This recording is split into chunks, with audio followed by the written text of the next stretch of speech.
Hi all, and welcome to the third episode of our tool pool series on improving agility. In our last episode, we identified four pillars of the culture which impacts our agility. In this episode, we'll explore the first pillar of team structures and how can we reinforce the same to improve agility. So I'm sure we all are familiar with this diagram. It shows a hierarchical organization structure where the bottom layer is primarily responsible for execution of operations and projects. Top layer is responsible to decide directions and take bigger decisions. Middle layer is created to ensure collaboration between directions and execution. They also bridge the gap of mentorship. In simple words, decisions, policies, budgets, and deadlines are driven from top to bottom, and they expect standardization, accountability, right data, and timely reports from the team. This looks perfect, but as the organization grows, it brings some big challenges. So let's explore what kind of challenges are brought by such organization structures. Challenge 1: Silos and rigidity in bottom layer. I'm sure many of us have observed this. But how does this happen? While designing the organization, we create small teams of different functions considering the skill they bring, and also split organization goals into functional goals. However, with time, they become too much focus on their functional goals and get into their silos rather than focusing on cross functional collaboration. We generally complain about this, but we forget that we have created such split by binding them towards functional goals. Now, how can we expect them to act like one team and focus on cross functional or organizational goals? Challenge 2: Middle layer ends up spreading bureaucracy rather than aligning directions and systems to bring desired efficacy. Follow the system. This is the order. This is how we work. Decisions are always by the top or by me, full of bureaucracy. Challenge 3: Top relies heavily on few reports coming via middle layers, and their connect with reality starts fading with time.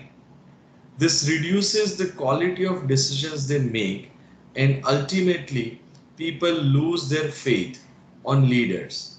An organization moves towards strategic disasters. So, let's have a look on how agile teams are designed. What you see in this image is a game of rugby. In certain events of rugby, almost entire team comes together and forms a structure which is called scrum. Of course, each player in the team has its own strength and given different role, but they ultimately know that they are one team and working for a common goal. So if we compare this scrum with our organization, we see here frontline players such as sales and customer support. However, all the other functions like purchase, warehouse, quality, production, all of them are becoming one team and not acting like different departments. Sounds amazing, but how can we create such a cohesive team in our organization? By creating scrums, where all the functions are working towards a common goal. Of course, they all are responsible for their individual contribution, but the ultimate success is only measured by the common goal and not individual. So, how can we create such structures or scrums in our organization? For that, let's first look at what are the common goal areas for most organizations. From a macro viewpoint, every organization has two key goals: A, impact on market or turnover, and B, value for organization or profitability. So how do we multiply our impact or turnover? By creating happy customers. And how do we achieve that? By meeting their expectations. What do we mean by expectations? Then the specifications, time, experience of dealing with us, and of course price. What else do we need to multiply the turnover? Add new customers.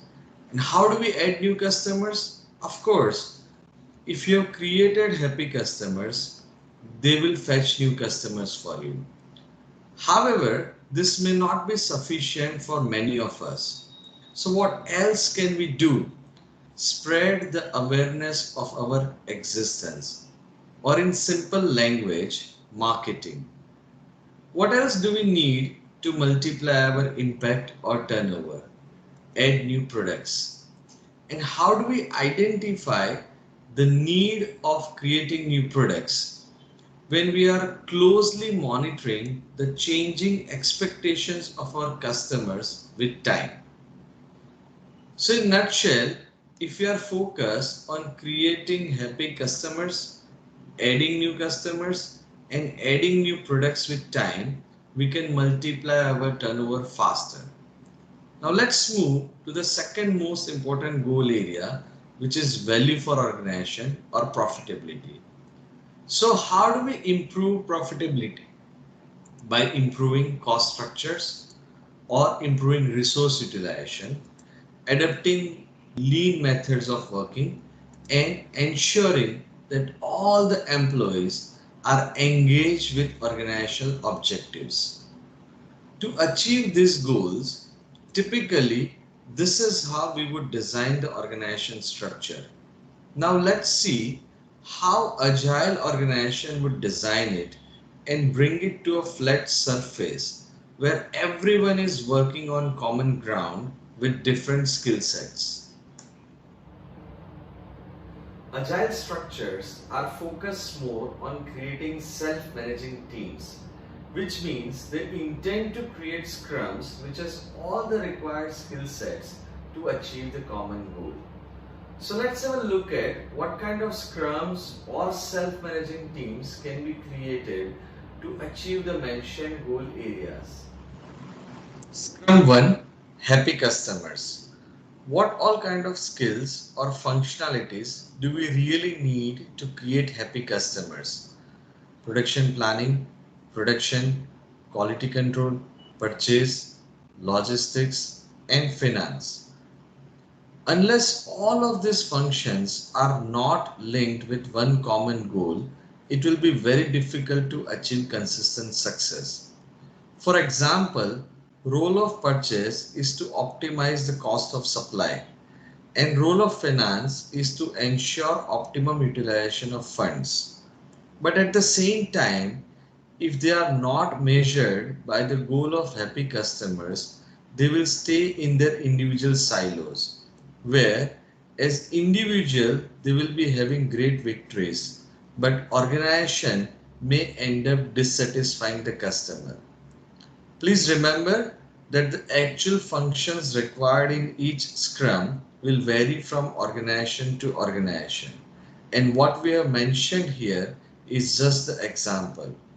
Similarly, let's look at other scrums which an organization can create. Scrum 2, new customers. Who all you need to get new customers faster? Sales, marketing, R&D, and quality assurance. Scrum 3, new products. Which functions should work together to identify the need of new product and also launch it in a timely manner? Quality assurance, marketing, R&D, purchase, and production. Scrum 4, profitability. Which functions should work together to improve profitability of the organization? Quality assurance, finance, purchase, sales, R&D, and production. Scrum 5, happy team. Who should work together to create happy teams? HR and all the functional leaders. Now let's look at another terminology which is called SOS, meaning Scrum of Scrums. There are minimum two kind of SOS which are generally required in the organization. First, imagine you have multiple production facilities having multiple PPC professionals working in each facility. You want to ensure that good practices and principles are adapted across all production facilities. Typically, this is where we create PPC department. But here we will create a SOS where all PPC professionals assemble at predefined time frame and collaborate. This is called functional SOS. Second SOS. All functional SOS will have a leader. And while they are working with the teams towards the best practices, they also need to ensure that organizational purpose, goals, and values are being achieved. This is where we create cross-functional SOS.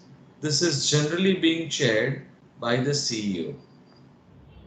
We hope that you are able to visualize how to restructure your organization and make it more flat or agile. As conclusion, what we are doing is killing the bureaucracy of hierarchical organization structure and ensuring that teams are not divided by functional goals but they are united by organizational goals. In our next episode, we will talk more about how scrums or self-managing teams operate. Thanks for watching this video. If you are curious to explore this subject more or implement in your organization, write to us and get a copy of Agile Toolkit. Or you can also request a quick meeting with our experts.